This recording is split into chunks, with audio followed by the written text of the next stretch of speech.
মানুষ টাকা নিলে তা দেওয়ার কথা মনে থাকে না। তোরা একটু দ্রুত কর, এরপরে আফজালের ওই জমিটা দখল করা লাগবে। রিমন, নেটটা একটু টাইনে বান। হ্যাঁ, মানে কি লোকজন আমাকে জমি দখল করতেছে? বিষয়টা তো আব্বুরও জানাতে।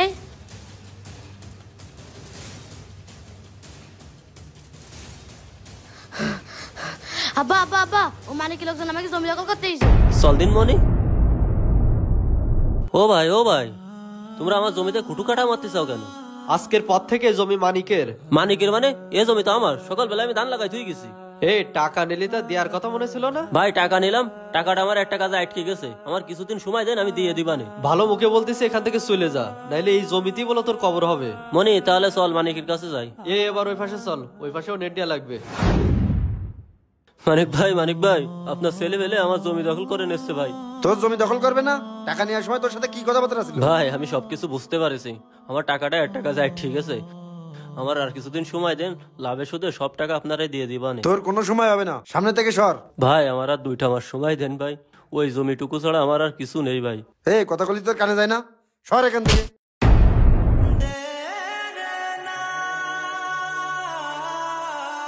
মনি বাড়ি চল।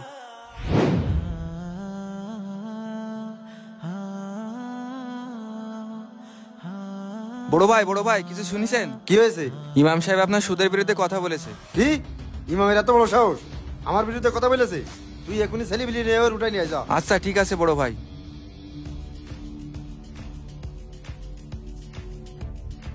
মানিক ভাই, আপনার ছেলেরা আমার দোকান থেকে প্রায় 20,000 টাকার মতো বাকি খাবার খেয়েছে, টাকা চাইলে টাকা দেয় না। তুই জানিস নে এই এলাকায় আমার জন্য সব ফিরিতা। ঠিক আছে ভাই, আমি তো গরিব মানুষ, আমার এই দোকানটা ছাড়া আর কিছুই নেই। তুই তো আমার টাকা চাচ্ছিস? গরিবের উপরে অত্যাচার করা দেখিস, আল্লাহ তোদের একদিন ঠিকই বিচার করবে।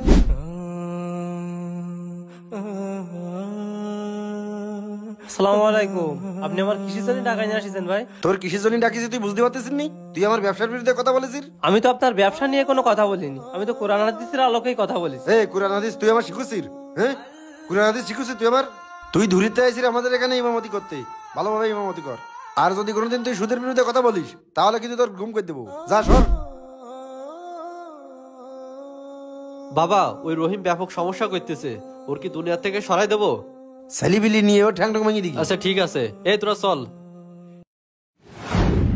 একটি শোক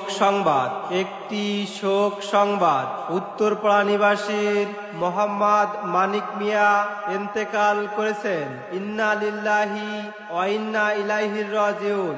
তার জানাজার নামাজ অনুষ্ঠিত হবে সকাল 11টায়।